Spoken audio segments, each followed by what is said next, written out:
تو یہ تو ان کا طرز سیاست ہے. اور ڈیفینیٹلی فیملی نے بہت اپنی تکلیف اور اپنے غم کو سیاسی نہیں بنایا, اور وہ اپنے پیارے کی موت کے اوپر وہ کوئی پی ٹی آئی کی طرح وہ اس کو اپنے الیکشن کی کیمپین تو نہیں نا فیملی بنا سکتی. ان کو ایک تکلیف پہنچی ہے, اور وہ تکلیف جو ہے حکومت کو ضرور ازالہ کرنا چاہیے. جیسے بھی ان کی موت واقع ہوئی, اس کا عدالت میں ہی ڈیفینیٹلی شواہد پیش کیے جائیں گے, اور عدالت ہی کوئی فیصلہ کرے گی. خواہ اس کا کوئی کمیشن بنے, یہ گورنمنٹ کے لیے بھی بہتر ہے کہ اس کا کمیشن اگر بنا دیا جائے, کوئی عدالتی کمیشن ہو جس میں دودھ کا دودھ اور پانی کا پانی ہو جائے. کیونکہ میں نے دیکھا ہے کہ ایک تو پی ٹی آئی والے محسن نقوی صاحب پہ الزامات لگا رہے ہیں, لیکن کچھ یوٹیوبرز جو ہیں یا باہر بیٹھے ہوئے لوگ جو ہیں وہ ہماری ایجنسیوں کے اوپر بھی یہ الزام لگا رہے ہیں اس کی موت کا, اور کہا جا رہا ہے کہ اس کو باقاعدہ کہیں لے جا کے تشدد کر کے مار کے پھر یعنی ہاسپٹل لے کر گئے. تو یہ بہت ضروری ہے کہ اس کا ایک تو فرینزک ان کی ناش کا ہونا چاہیے پوری طرح سے, اور پھر اس کی ایک عدالتی تفتیش ہو جائے جس کے نتیجے میں گھر والے بھی مطمئن ہو جائیں, لوگوں کو بھی پتہ چل جائے, عوام کو بھی پتہ چل جائے, اور یہ جو پی ٹی آئی کا جعلی اور بوگس بیانیہ ہے وہ بھی ایکسپوز ہو جائے. ٹھیک ہے آغا صاحب, یہ فرمائیے گا کہ تحریک انصاف ہر وقت کسی نہ کسی حادثے یا سانحے کی تلاش میں کیوں رہتی ہے, اور اس کا الٹیمیٹ کیا فائدہ وہ حاصل کرنا چاہتے ہیں, کہ اس سے کہ جو کیوس ہوگا اس کا تو پھر اگر آپ نے پاکستان میں رہنا تو پھر تو فائدہ نہیں ہوگا. اور دوسرا, جو خان صاحب نے اوورسیز پاکستانی سے کہا ہے کہ آپ جائیں اور جن جن ممالک میں آپ رہتے ہیں وہاں جا کے ہیومن رائٹس کی جو وائلیشن پاکستان میں ہو رہی ہے اس کو اجاگر کریں, یہ کیا خان صاحب پیغام دے رہے ہیں ان 10 ملین اوورسیز پاکستانیز کو جنہوں نے پاکستان کا ایمبیسڈر بننا ہے, وہ ان کی سازشوں کو لے کر آگے چلیں اور دنیا کو بتائیں. بڑی پیاری باتیں آپ نے کی ہیں. یہ باتیں ہم پہلے بھی کر چکے ہیں, اور آپ کو یاد ہوگا کہ کئی دفعہ ہم یہ بات کر چکے ہیں کہ ان کے ایک فارمر فیڈرل منسٹر نے یونائٹڈ نیشن کو ایک لیٹر لکھا تھا کہ پاکستان کے خلاف ایکشن لیا جائے. میں بات کر رہا ہوں شیریں مزاری کے لیٹر کی. کوئی ایکشن ہوا اس کے خلاف ابھی تک؟ میں بات کرتا ہوں جی سادہ. عمران خان کی آپ نے بات کی, بڑی خوبصورت باتیں میرے دوستوں نے کی, اور بڑی جینون باتیں کی, بڑی وہ باتیں کی کہ جو لوگوں کو پتہ چلنی چاہیے. جس طرح مرتضیٰ صاحب اپنا نے کہا کہ عمران پاکستان کو ایک سول وار کی طرف لے کے جانا چاہتا ہے, اور یہ بات کسی حد تک نہیں بلکہ بہت حد تک درست ہے. لیکن خدا نہ خواستہ میرے منہ میں خاک, اگر ایسا ہوتا ہے تو پھر وہ لوگ بھی رسپانسیبل ہیں جو عمران خان کو آج تک اجازت دیتے ہیں کہ وہ جو چاہے اس ملک کے خلاف کرتا پھرے. عمران خان بھی اکیلا ذمہ دار نہیں ہوگا, پھر وہ بھی ہوں گے. تو آپ کہہ رہے ہیں لائن ڈرا ہونی چاہیے. میں لائن ڈرا کی بات نہیں کر رہا ہوں, لائن اس کے لیے کوئی لائن نہیں ہے. اچھا ٹھیک. ایشو یہ ہے کہ اس کے لیے کوئی لائن نہیں ہے. وہ نے جب پاسپورٹ جلوایا تھا اور لوگوں نے کہا تھا کہ ہم پاکستان کا پاسپورٹ جلا رہے ہیں کیونکہ ہمارے لیڈر نے ہمیں کہا, کوئی کیس ہوئے عمران خان کے خلاف؟ آج آپ مجھے کہہ رہے ہیں کہ پورے اس سے پاکستانیوں کو کہا ہے کہ اپنے اپنے ملکوں میں جا کے اپلیکیشن دو پاکستان کے خلاف. نپ اٹ دا بڈ ہوتا ہے. ایک آدمی کو آپ نے کبھی ہاتھ ہی نہیں ڈالا, وہ جو مرضی کرے اس ملک کے ساتھ, تو پھر وہ بھی ذمہ دار ہیں جو اس کو کروانے دے رہے ہیں. جو ابھی تک سڑکوں پہ پھر رہا آدمی, پھر کون ذمہ دار ہے؟ کیوں نہیں پکڑا جا رہا ہے؟ کیا نہیں کیا اس نے اس ملک کے خلاف؟ مجھے ایک بات بتائیے, اسی پروگرام میں ہم نے باتیں کی تھی, جب آپ آئی ایم ایف کو لیٹر لکھتے ہیں کہ پاکستان کو پیسے نہ دو, اور پاکستان اس وقت بالکل آئی سی یو میں ہوتا ہے, کوئی ایکشن ہوا؟ کوئی بندہ پکڑا گیا؟ سر اس طرح نہ کریں. دشمن ہوتا ہے, دشمن کا تو کام ہے کہ وہ آپ کو مارے. یہ آپ ہوتے ہیں کہ آپ نے اپنے آپ کو بچانا ہوتا ہے. میں تو اس کو پہلے ہی اپنا ہٹ مین سمجھتا ہوں. وہ پاکستان میں لانچ ہی ہٹ مین کے لیے کیا گیا تھا. اس سے آپ کیا امید رکھتے ہیں؟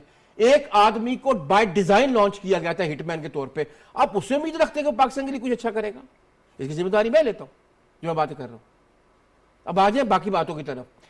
بڑی پیاری بات کی سلمان بھائی نے کہ وہ اس کی کوئی تصویر نہیں ہے اس کے ساتھ, لڑکے کے ساتھ. تو اسی پروگرام میں آپ کو یاد ہوگا کہ کچھ دن پہلے میں نے کہا تھا کہ جب وہ کلٹ لیڈر بنایا جا رہا تھا, جنہوں نے اس کو ڈیزائن کیا تھا, انہوں نے کہا تھا کسی آدمی کو ہاتھ نہ لگانے دینا اپنی باڈی کو, کیونکہ کلٹ لیڈر جو ہے ان کو کوئی ٹچ نہیں کر سکتا ہے.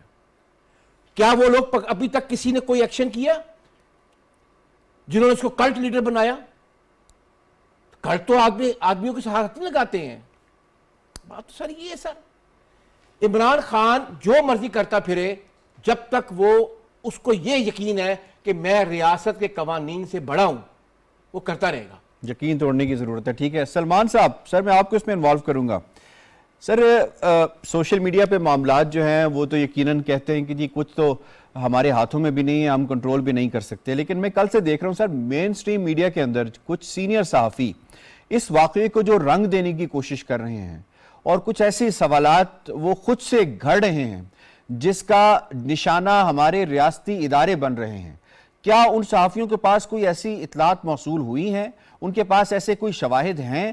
سر یہ جو ہمارا صحافیانہ معیار دن بدن گرتا جا رہا ہے, آپ اس کو کس طرف جاتا ہوا دیکھ رہے ہیں کہ اتنی تقسیم بڑھ چکی ہے کہ ایک واقعہ ہوتا ہے اور اس کے 1 یا 2 منٹ کے بعد سے ہی جو ٹویٹس ہم دیکھتے ہیں, جو بیانات دیکھتے ہیں, اس کے اشارے ریاست کی طرف ہوتے ہیں, حکومت کی طرف ہوتے ہیں.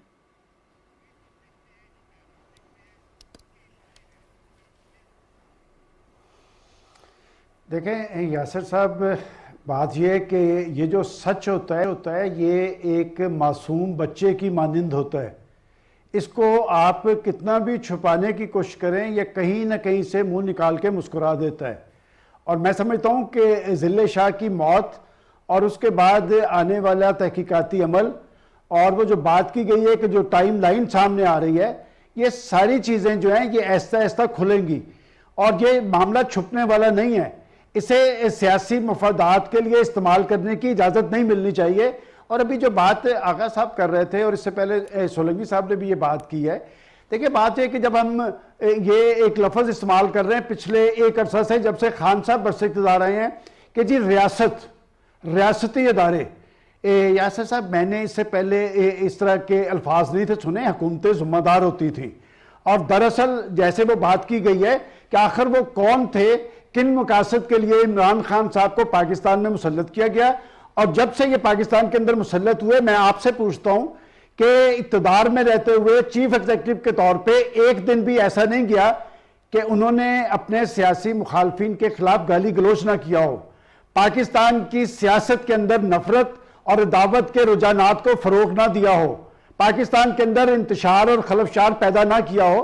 ہر آنے والے دن کے اندر ایک نیا ایشو بنا کر پاکستان کو, پاکستان کے مفادات کو اور پاکستان کے اداروں کو ان کے آگے ایک سوالیہ نشان کھڑا کیا جا رہا ہے. میں سمجھتا ہوں اس کا نوٹس سب کو لینا چاہیے. آپ نے صحافت کی بات کی ہے, دیکھیں پاکستان ایک نظریاتی مملکت ہے تو ہماری صحافت بھی اپنے پاکستان کے دائرے کے اندر ہے اور دائرے سے باہر جانے کی اجازت نہیں ہے. تو پاکستان کی سیاسی لیڈرشپ میں ایک شخص ایسا ہے جس نے پاکستان کو سب سے زیادہ امبیرس کیا کہ جب پاکستان کے اندر ایک آئینی سیاسی تبدیلی ہوئی اس کے بعد اس نے کہا کہ یہ امریکہ نے سازش کی تھی, کہ ڈونلڈ ڈو نے یہ سارا پلان کیا تھا, اور اس سفیر نے جو ایک اس کا سائفر تھا اس کو بنیاد بنا کر ایک کیفیت پاکستان کے اندر طاری کی گئی, ایک پاکستان سے باہر طاری کی گئی.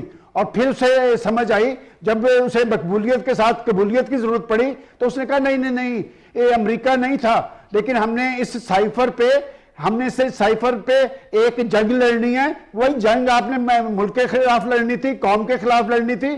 اور بات یہ کہ انہوں نے پاکستان کو امبیرس کیا دوست ممالک کے حوالے سے بھی, کہ دوست ممالک کی بہت ساری باتیں جو ہے وہ پاکستان کے آج کے چیف ایگزیکٹو کے, لیکن آج تک انہوں نے اس پہ بات نہیں کی. بات یہ کہ جب آپ یہ کہتے ہیں کہ آئین اور قانون بالادست ہے تو ایک شخص پاکستان کی ریاست سے بھی کھیل رہا ہے, آئین اور قانون سے بالاتر بھی ہے, اسے عدالتوں سے انصاف بھی مل رہا ہے. تو پھر مجھے یہ کہنے میں کوئی شک نہیں ہے کہ وہ ایک ایجنڈے کے تحت پاکستان میں مسلط کیے گئے اور آج بھی انہیں کچھ لوگوں کی طرف سے تحفظ دیا جا رہا ہے. اور جہاں تک آپ نے صحافیوں کی بات کی, دیکھیں بات یہ یاسر صاحب اس وقت میں جو جواب دے رہا ہوں اور آپ جو سوال آپ نے کیا ہے, پاکستانی قوم بہت ذہین ہے, وہ ہماری باڈی لینگویج سے ہمارا اس بات کا اندازہ کر لیتی ہے کہ ہم سچ بول رہے ہیں یا جھوٹ بول رہے ہیں. لیکن بات یہ کہ جو لوگ کسی ایجنڈے کے تحت سرگرم عمل ہے وہ صحافت کو بھی بدنام کر رہے ہیں, اور میں انہیں صحافی نہیں قرار دیتا. بات یہ کہ وہ اپنے ایک عمل کے ذریعے پاکستان کے مفادات سے کھیلنے کے لیے کوشش کر رہے ہیں, اس لیے کہ ان کی ریٹنگ بڑھے. اس ریٹنگ کی دوڑ نے پاکستان کے مفادات کو ناقابل تلافی نقصان پہنچایا ہے. تو میں سمجھتا ہوں کہ ادارے وہی مؤثر ہوتے ہیں، مضبوط ہوتے ہیں جن کے اندر ایک احتسابی عمل ہو. اور آپ کے سوال کے جواب میں جو ہماری صحافتی تنظیمیں اور ادارے ہیں انہیں یہ ضرور ان سے مطالبہ کرتا ہوں کہ جو لوگ حقائق سے منافی رپورٹنگ کر رہے ہیں یا ایک نئی کیفیت طاری کرنے کی کوشش کر رہے ہیں اس کا محاسبہ ہمیں اندر بیٹھ کے کرنا چاہیے اور انہیں اپنا کھیل کھیلنے کی اجازت نہیں دینی چاہیے. اور آخری بات یاسر صاحب، پاکستان تاریخ کے ایک نازک بورڈ پہ کھڑا ہے اور پاکستان کے اندر ایک ایسی سیاسی لیڈرشپ آئی ہے جو اتحاد اور یکجہتی کو پامال کرتے ہوئے انتشار اور خلفشار پیدا کرنا چاہتی ہے. اور یہ انتشار اور خلفشار یہ براہ راست آپ کی معیشت پر اثر انداز ہو رہا ہے. اس کا نوٹس پاکستان کی حکومت کو لینا چاہیے. اور میں ایک بات حکومت سے بھی کہنا چاہتا ہوں کہ جب آپ کے پاس مقدمات موجود ہے، سب کچھ موجود ہے، اور یہ جو گرفتاری کے بارے میں ایک تاثر دینے کی کوشش کی جا رہی ہے کہ جب چاہیں گے ہم گرفتار کر لیں گے. رانا ثناء اللہ صاحب ہمارے دوست ہیں، سٹرگل کرتے رہے ہیں. ایک جھوٹے مقدمے میں انہیں 6 ماہ تک جیل میں رکھا گیا ہے اور ایک شخص جو پاکستان کے مفادات سے کھیل رہا ہے اس کے گرد قانون کا شکنجہ کیوں تک نہیں کیا جا رہا؟ یہ سوال ایک ایسا سوال ہے جس کا جواب پاکستان کی حکومت اور ذمہ داران کو دینا چاہیے. صحیح، بڑا امپورٹنٹ سوال ہے. میں مجھے سولنگی صاحب کوئکلی اس سوال کا سر جواب دیجیے گا. حلیہ تبدیل کر لو یہ بات ہوئی اور آئی جی صاحب نے بھی کی جو ہے وہ انہوں نے بھی اس کو انڈورس کیا. ڈاکٹر یاسمین راشد صاحبہ کی جانب سے ڈرائیور کو یہ بات کہی گئی. اس کا مقصد کیا ہو سکتا ہے؟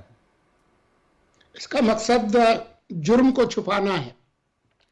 یہ تو بہت سادہ سی بات ہے کہ آپ ایک جرم ہوا ہے، آپ جو جس سے بھی یہ سرزد ہوا ہے آپ اس کی رہنمائی کر رہے ہیں کہ وہ اس جرم کو چھپائے. آپ 2 جرم کر رہے ہیں. ایک تو آپ ایک جرم ہوا اس کو چھپانے میں ملوث ہیں، اور پھر دوسرا اسی جرم کو ایک طرح سے استعمال کر رہے ہیں ملک کے اندر فساد پھیلانے کے لیے اور ان لوگوں کی جانیں خطرے میں ڈالنے کے لیے جن کا اس کے اندر کوئی کردار نہیں ہے. تو آپ ایک جرم نہیں کر رہے ہیں، آپ 2 جرم کر رہے ہیں. اور آج انہوں نے دوبارہ وہی 2 جھنڈے لگا کر جو مختلف جو اہلکار ہیں، جو نگران حکومت کے اور جو دوسرے سرکاری اہلکار ہیں، ان کے نام لے کے کہا ہے اپنی پارٹی کے لوگوں کو کہ ان کی شکلیں دیکھ لیں، یہ آپ اپنے سوشل میڈیا پہ ڈالیں اور ان سے ایک طرح سے انتقام ہم لیں گے. اب یہ ملک پہلے ہی اس کے اندر جو عدم برداشت ہے وہ اپنی حدود جو ہے وہ چھو رہی ہے. اس سے پہلے بھی کئی سیاسی لیڈرز جو ہیں ان کو جو ایک ماب لنچنگ ہے اور اس طرح کے جو انتہا پسند ہیں ان کا نشانہ بنے ہیں. تو یہ تشدد کو بھڑکا رہے ہیں. اور میں نے پہلے بھی کہا کہ اگر مجھے کوئی رتی بھر بھی شک تھا کہ یہ شخص جو ہے وہ اس ملک کے اندر خانہ جنگی پھیلانا چاہتے ہیں اور اس ملک کو کشت و خون میں ڈبونا چاہتے ہیں، تو آج کے بعد مجھے وہ شک بالکل دور ہو چکا ہے. آج کے بعد دور ہو گیا. آپ کچھ ایڈ کرنا چاہ رہے ہیں؟ میں یہی ایڈ کرنا چاہتا ہوں کہ جو بات اپنا سلمان نے کہی ہے، جو بات ابھی سولنگی صاحب نے بھی کہی ہے کہ یہ کب تک اس شخص کو ہم اجازت دیں گے، جبکہ اس کے آپ کسی 12 سال کے بچے سے پوچھ لیں، اس کی تقریریں سنائیں کہ وہ کیا چاہتا ہے. وہ بچہ یہی کہے گا کہ چاہتا ہے کہ ملک میں لڑائی ہو. پھر ریاست چپ کیوں ہے؟ اس کا جواب کون دے گا؟ اس کا جواب کون دے گا؟ یقیناً یہ سوال سلمان صاحب نے بھی پوچھا، یہ سوال آپ بھی پوچھ رہے ہیں. اور ریاست کے جو معاملات ہیں جناب وہ آگے ہم چل کے دیکھیں گے کہ ریاست جو ہے وہ معیشت کو بھی ریاست نے دیکھنا ہے، سیکیورٹی کو بھی دیکھنا ہے، باقی معاملات کو بھی دیکھنا ہے، انٹرنیشنل ریلیشنز کے حوالے سے بھی دیکھنا ہے. اب خان صاحب کا اپنا ایک وتیرہ ہے، وہ اپنی ایک ٹارگٹ انہوں نے سیٹ کیا، اس کے مطابق چل رہے ہیں اور وہ کہہ رہے ہیں کہ کچھ بھی ہو جائے آپ بس الیکشن کروائیں اور اس کے بعد پھر جو بھی معاملات ہیں وہ سب کے سامنے آ جائیں گے. تو گورنر کے پی کے نے بھی اس حوالے سے کہا کہ جناب الیکشن کی ڈیٹ دینا جو ہے وہ مسئلہ نہیں ہے، اصل مسئلہ یہ ہے کہ جو صوبے میں خدشات ہیں سیکیورٹی کو لے کر مجھے اس کو بھی سیکیور کرنا ہے، اس حوالے سے بھی کرنا ہے. تو الیکشن کمیشن میں منگل کے روز جناب آپ کو بتاتے چلیں کہ سیکٹری دفاع اور جو ڈی جی ایم او ہیں ان کی ملاقاتیں ہوں گی چیف الیکشن کمشنر سے. ملک کے اندر جو موجود اہلکار ہیں اور جو ریکوائرڈ تعداد ہے الیکشن کمیشن کو جو چاہیے وہ اس حوالے سے بات چیت بھی کی جائے گی, اور اس کے بعد پھر حتمی فیصلہ ہوگا کہ ملک کے اندر جو امن و امان کے حالات اس وقت بن گئے, خاص طور پہ کے پی کے اندر, مسجد کے اندر ایک سانحہ ہوا, پھر کراچی کے اندر ہوا, پنجاب کے اندر ہوئے, اس سارے معاملات کے بعد جو ہے کیا پھر الیکشنز کا جو ہے اس کے لیے عملہ دیا جا سکتا ہے. تو اس حوالے سے سلمان غنی صاحب, میرا سوال آپ سے ہوگا کہ حساس اداروں نے تحفظات کا اظہار کیا اور شدید تحفظات کا اظہار کیا ہے اور خدشات کا بھی اظہار کیا ہے. انتخابات کا انعقاد پھر کس طرح سے ممکن ہو پائے گا ایسے حالات میں جہاں پہ امن و امان کا معاملہ ہوگا؟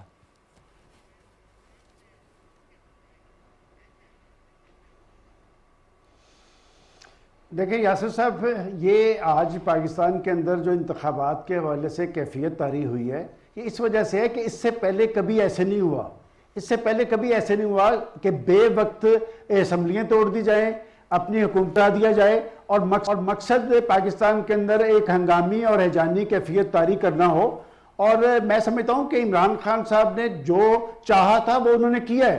جیسے ہم پہلے کہہ رہے تھے کہ پاکستان کے اندر ایک ہنگامی اور ہیجانی کیفیت وہ اپنے مفاد میں سمجھتے ہیں. اور جہاں تک انتخابات کے انعقاد کی بات ہے, دیکھیں بات یہ کہ اس سے پہلے بھی جو الیکشن کمیشن نے میٹنگز کی ہیں, خاص طور پہ وزارت خزانہ سے ان کی میٹنگ ہو چکی ہے, اور میری معلومات کے مطابق جو 5 ارب روپیہ کیبنٹ منظور کر چکی ہے ان کو دیا جا چکا ہے. اور میری معلومات کے مطابق اس کے بعد حکومت نے ہاتھ کھڑے کر دیے ہیں. انہوں نے کہا کہ مالیاتی بحران اتنا شدید ہے کہ فی الحال ہم آپ کو ابھی مزید پیسے نہیں دے سکیں گے. آپ نے غالباً منگل والی میٹنگ کا تو ذکر کیا ہے جو وزارت دفاع اور اس کے بعد ڈی جی ایم او سے ہونی ہے, وہ ایک سیکورٹی پوائنٹ آف ویو سے کہ کیا وہ سیکورٹی اہلکار فراہم کر پائیں گے. اس سے نیکسٹ ڈے وہاں پر میٹنگ ہوگی جو صوبوں کے چیف منسٹر اور آئی جی صاحبان کی. دیکھیں الیکشن کمیشن اس وقت عمل پیرا ہے سپریم کورٹ آف پاکستان کے فیصلے کے مطابق, وہ اپنی ذمہ داری ادا کر رہا ہے, وہ ذمہ داری سے بری الذمہ ہو رہا ہے. لیکن میں آپ کو پورے وثوق سے کہتا ہوں کہ اس وقت خود الیکشن کمیشن کی جو میٹنگز ہو رہی ہیں وہاں پر جو بریفنگز ہیں اس میں ایک ریزرویشن ظاہر کی جا رہی ہے کہ پاکستان کے اندر جو دہشت گردی کی نئی لہر ہے. آپ نے صرف پختونخوا کا ذکر کیا ہے, پختونخوا میں نہیں, میں آپ کو بتا رہا ہوں کہ کل کی میٹنگ جو حساس اداروں کی ہے اس میں کہا گیا ہے کہ پنجاب میں بھی ایسی صورتحال پیدا ہو سکتی ہے. 3 لیڈروں کے نام لیے گئے ہیں کہ وہ ٹارگٹ ہو سکتے ہیں. تو دیکھیں سب سے پہلے پاکستان ہے, انتخابات کی رٹ لگا کے آج کی کیفیت کے اندر انتخابات, میرا سوال یہ ہے کہ انتخابات تو جمہوری معاشروں اور جمہوری ملکوں کے اندر استحکام لے کے آتے ہیں, وہاں پر ان کی لوگوں کی زندگیوں میں اطمینان آتا ہے. آج جس کیفیت کے اندر انتخابات مانگے جا رہے ہیں, رزلٹس خواہ کچھ بھی ہو, میں نہیں سمجھتا کہ اس کیفیت کے اندر پاکستان کے اندر استحکام آئے گا. البتہ ایک بات ضرور تھی, پریزیڈنٹ آف پاکستان نے اپنے طور پہ یہ کوشش کی اور وہ یہ بات مسلسل کہتے رہے کہ ایک الیکشن ہی ملک کے بہترین مفاد میں ہے, اور ان کا یہ کہنا تھا کہ حکومت بھی 1-2 ماہ کی قربانی دے, 2-3 ماہ کی قربانی یہ دیں, اور پاکستان کے اندر ایک انتخاب ہونا چاہیے. اور خود عمران خان صاحب نے سپریم کورٹ کے فیصلے کے بعد کہا کہ جی الیکشن ایک ہی سوٹیبل رہے گا. تو آخر کیا وجہ ہے کہ پاکستان کی حکومت بھی یہ چاہتی ہے کہ الیکشن ایک ہونا چاہیے, اور اگر پی ٹی آئی بھی یہ چاہتی ہے تو کیا وجہ ہے کہ یہ ڈیڈ لاک کیوں ہے, یہ بیٹھ کے یہ بات کیوں نہیں کی جا سکتی؟ اس کی وجہ بھی میں آپ کو بتا دیتا ہوں کیا ہے. دیکھیں پریزیڈنٹ آف پاکستان کو کہا گیا, پریزیڈنٹ آف پاکستان کوشاں تھے عمران خان صاحب کے لیے کہ پاکستان کے جو سیکورٹی اداروں کے ذمہ داران ہیں ان سے میٹنگ, چونکہ ان کی ہمیشہ یہ خواہش رہی ہے, وہ یہ سمجھتے ہیں کہ ان کا راستہ وہیں سے نکلے گا. لیکن یہ 2018 نہیں ہے, یہ اب 2023 ہے, اور 2023 میں انتخابات اسی صورت میں ہوں گے, ایک اچھے انتخابات, شفاف انتخابات اور آزادانہ انتخابات, جب پاکستان کی پولیٹیکل لیڈرشپ مل کے بیٹھے گی.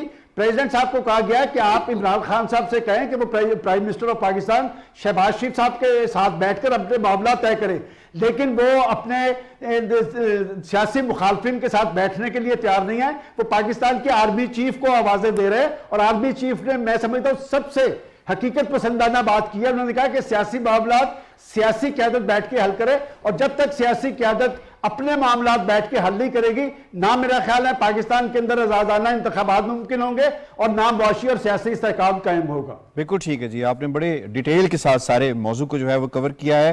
مرزا سولنگی صاحب فرمائیے گا سر, موجودہ جو حالات ہیں, سیکیورٹی ادارے جو ذمہ دار ہیں سیکیورٹی کو مینٹین کرنے کے, وہ بھی اپنے خدشات کا اظہار کر چکے ہیں. اگر خدا نخواستہ کوئی سانحہ ہو جاتا ہے تو پھر ذمہ دار کون ہوگا؟ یقیناً ذمہ دار وہ لوگ ہوں گے جو کہ ملک کو اس طرف دھکیل رہے ہیں. دیکھیں, آپ یہ ہرگز نہ بھولیں کہ یہ جو اسمبلیاں تحلیل ہوئیں پنجاب اور خیبر پختونخوا کی, یہ کس پس منظر میں تحلیل ہوئیں. سلمان غنی جیسے لوگ بیٹھے ہیں اس پینل میں, آپ دنیا بھر کی جو پارلیمانی تاریخ ہے اس کو دیکھ لیں کہ پارلیمان کب تحلیل کی جاتی ہے. پارلیمان اس وقت تحلیل کی جاتی ہے جب اس صوبے یا ملک کی جو پارلیمان ہے وہ نہ چل رہی ہو. پنجاب کے اندر کوئی آئینی بحران نہیں تھا, خیبر پختونخوا میں کوئی آئینی بحران نہیں تھا, یہ دونوں حکومتیں ٹھیک چل رہی تھیں. یہ حکومتیں اور یہ اسمبلیاں گرائی گئیں کیونکہ عمران خان اسلام آباد کی حکومت کو گرانا چاہتے تھے. جب سے ان کی حکومت گئی تو دنیا بھر میں پارلیمان اس وقت تحلیل کی جاتی ہے. یہاں پر صرف ایک دباؤ کے حربے کے طور پر یہ کیا گیا, لیکن ابھی جس مرحلے پر ہم کھڑے ہیں کہ شدید معاشی بحران ہے, دہشت گردی جو ہے وہ سر اٹھا رہی ہے, اور عمران خان نے سیاسی مناقشے کو بدل دیا ہے تقریباً خانہ جنگی کی صورتحال میں. تو ایسے میں جب کہ آپ کے پاس جو آئین کے آرٹیکل 224A میں جو ترمیم ہوئی تھی 18ویں ترمیم کی, اس کے تحت آپ نگران حکومت نہ اسلام آباد میں ہے اور نہ نگران حکومتیں پنجاب اور خیبر پختونخوا میں ہوں گی جب قومی اسمبلی کے الیکشنز ہوں گے. پھر سینسس جو ہے اس کا معاملہ بھی ہے. تو ضرورت تو اس بات کی ہے کہ انتخابات ایک ہی دن ہوں ملک کے اندر, اور یہ جو مسائل ہیں وہ ان کا ادراک کرتے ہوئے ہوں تاکہ ملک میں خانہ جنگی نہ ہو اور ملک جو ہے وہ جمہوریت کی راہ پر ہو. کوئی نہیں چاہتا کہ ملک کے اندر مارشل لا ہو, کوئی نہیں چاہتا کہ غیر آئینی صورتحال ہو, لیکن آئین کے اندر 220 سے 280 کے قریب آرٹیکلز ہیں. صرف یہ نہیں ہے کہ جی آپ نے 90 دن کے اندر انتخابات کرانے ہیں. ٹھیک ہے, آپ کا پوائنٹ آ گیا. سجاد صاحب فرمائیے گا, لائن سچویشن سب کے سامنے ہے, واقعات ہوئے, سانحات ہوئے, پاکستانیوں کی جانیں گئیں, یہ جو کیاس کا ماحول ہے, اس ماحول میں اگر انتخابات ہوتے ہیں تو پھر یہ کس کے لیے سازگار ہوں گے؟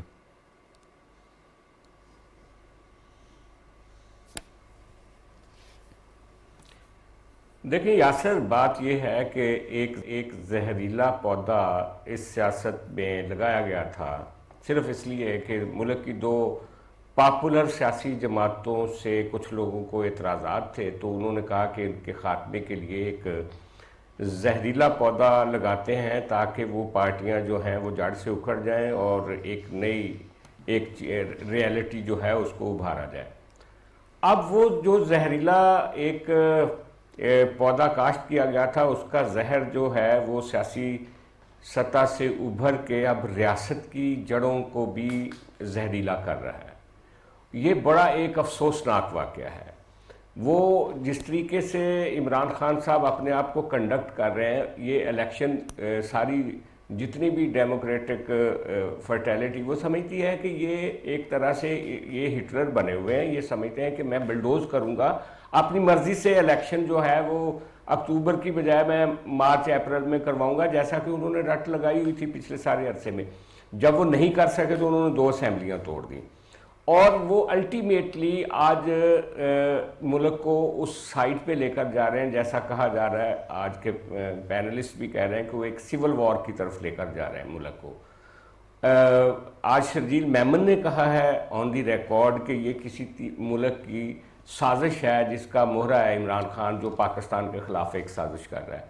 اس میں کوئی دوسری رائے نہیں ہو سکتی, کیونکہ ہر سیاسی تنازع کا ایک تصفیہ جو ہوتا ہے نا وہ سیاستدان مل بیٹھ کے طے کر سکتے ہیں، لیکن عمران خان صاحب ایک ایسا مطلب مسلسل ایک جھگڑا، ایک تنازع وہ بیچ میں رکھنا چاہتے ہیں، وہ بدلے کی بات کرتے ہیں، وہ کہتے ہیں کہ جی جو میرا دشمن ہے اس کو صفحہ ہستی سے مٹا دینا چاہیے. جس طرح کی لینگویج ان کے ورکرز بولتے ہیں، ان کا سائبر اسکواڈ بولتا ہے، اور یہ گفتگو اگر سیاسی سطح پہ ہوتی تو چلو اس کو کہیں برداشت کر لیا جاتا. اب وہ ہماری ریاست کو، اب وہ ہماری پاکستان کی جو آئیڈینٹی ہے اس کو چیلنج کر رہے ہیں اپنے باہر. ٹھیک ہے، شناخت پہ حملہ ہے. ٹھیک ہے، آپ کا پوائنٹ آ گیا. سجاد صاحب میں اس میں آپ کو انوالو کروں گا. یہ فرمائیے گا جس لیول پلینگ فیلڈ کے حوالے سے باقی پارٹیز ہیں وہ تقاضا کر رہی ہے، بالخصوص مسلم لیگ نواز بھی کر رہی ہے، تو لیول پلینگ پھر سب کو ملنا کیا یہ بھی آئینی تقاضا نہیں، یہ بھی آئینی حق نہیں ہے ساری پارٹیوں کا؟ دیکھیں یہ آپ نے جو بات کی ہے وہ تھوڑی سی پولیٹیکلی کریٹیکل. ٹھیک. جہاں تک بات ہے کہ لیول پلینگ فیلڈ سے کیا مراد ہے تو میں اس میں میری کوئی ججمنٹ نہیں ہے. جہاں تک بات ہے جو اس وقت حالات ہے پاکستان میں، اگر آپ اجازت دیں تو میں کچھ فیکٹس آپ کے میں آپ کو لیول پلینگ کے تھوڑا سا بتا دیتا ہوں جی. کہ ایک پارٹی ہے اس کو تو اجازت ہے کہ وہ کھل کر اپنا انتخابی ماحول جو ہے وہ گرما سکتی ہے. جو باقی پارٹیز ہیں لائک اے این پی، میں ادھر ہی آ رہا تھا. ایگزیکٹلی، تھینک یو سو مچ. میں نے اس لیے کلیئر کیا تھا، میں کے پی کے میں اور اے این پی اور جے یو آئی کے ہی ریفر. آپ کو پتا ہے کہ اللہ تعالیٰ سب کو زندگی دے، مولانا فضل الرحمان کے اوپر ابھی تک 3 اٹیک آپ کو پتا ہے پچھلے 12-13 سال میں ہو چکے ہیں. ٹھیک ہے، اور اے این پی 2013 کے الیکشن بھی پراپر نہیں لڑ سکی، 2018 کے بھی نہیں لڑ سکی، اور ان کے ڈپٹی سپیکر پہ بھی ہوئے، ڈپٹی سپیکر سینٹ پہ بھی ہوئے تھے انہی کی پارٹی کے. انہوں نے بہت قربانیاں دی ہیں. افتخار صاحب کا بیٹے کی شہادت ہوئی، بلور فیملی کی 2 شہادتیں ہوئیں. آج کی جو فگر ہے اگر آپ اجازت دیں میں بتاؤں گا، اور اس کے بعد فیصلہ آپ کیجئے گا کہ کیا کے پی کے میں الیکشن ہونے چاہیے. دیکھیں جی، ابھی تک صرف نارتھ وزیرستان میں 119 انسیڈنٹ ہو چکے ہیں ٹیررزم کے. ٹھیک ہے، 2023 کی بات کریں. صرف 2023 کی بات کر رہا ہوں میں. یہی آپ کو کمپیریٹیو اسٹڈی بھی کر لیں گا 2022 کے ساتھ. دیکھیں 2023 ابھی تک جو ہو چکی ہے، جس میں سے 2022 میں صرف 102 تھے. 650 تھریٹ اپنا الرٹ تھریٹ جاری ہو چکے ہیں جو ہوئے تھے 2022 میں، اور اب تک 495 ہو چکے ہیں. اب آگے چلیں. خیبر پختونخوا اوورآل 2022 میں 82 جو ہے وہ رجسٹر ہوئے تھے اپنا جنوری فروری میں. یعنی کہ جو تھریٹ ہے وہ صرف جنوری فروری میں 82 ہمارے رجسٹر ہوئے ہیں. تھریٹ سے مراد یہ ہے کہ ہماری سی ٹی ڈی جا کے وہاں کہیں نہ کسی طریقے سے ان کو نیوٹرلائز کرتی ہے. تھریٹ سے یہ مراد ہے، یہ نہ سوچیے کہ فون کال آ گئی تھی. ٹھیک ہے، اچھا یہ وہ آپریشن ہیں جن کا عام پاکستانی کو پتہ نہیں ہوتا. اور اس میں اب میں آ رہا ہوں پوائنٹ کی طرف. سی ٹی ڈی کیا ہے آپ کی؟ اس پہ آپ کی پولیس بھی ہے، اس پہ آپ کے اپنا سینسٹیو ادارے بھی ہیں، سیکیورٹی ادارے، اس میں آپ کی رینجر بھی انوالو ہے. اب مجھے بتائیں، اب آگے آپ دیکھیں 56 انسیڈنٹ ہوئے تھے رپورٹڈ ڈی آئی خان میں لاسٹ پورے ایئر میں. 47 ہوئے تھے پشاور میں، 42 ہوئے تھے باجور میں، 35 ہوئے تھے لکی مرمت میں، اور اس دفعہ آپ آلریڈی 102 کراس کر چکے ہیں. جی تو سچویشن سب کے سامنے ہے. یقیناً 3 مہینے نہیں ہوئے. اس کا مطلب گورنر کے پی جو بات کر رہے ہیں وہ بڑی سیریس ہے، اس کو سیریس لینے کی ضرورت ہے کہ it's not about date, it's all about your security. لوگوں کو تحفظ بھی تو دینا ہے. بالکل. مجھے وائنڈ اپ کرنا ہے، اگر آپ کی اجازت ہو جناب. مجھے شکریہ ادا کرنا ہے مرزا سولنگی صاحب کا، سلمان غنی صاحب کا، آغا اقرار صاحب کا، سجاد انور صاحب کا. آج کے موضوعات کو بڑی زبردست طریقے سے آپ نے سمیٹا ہے جناب. پروگرام باخبر سے اتنا. یاسر رحمان کو دیجیے اجازت. اللہ نگہبان.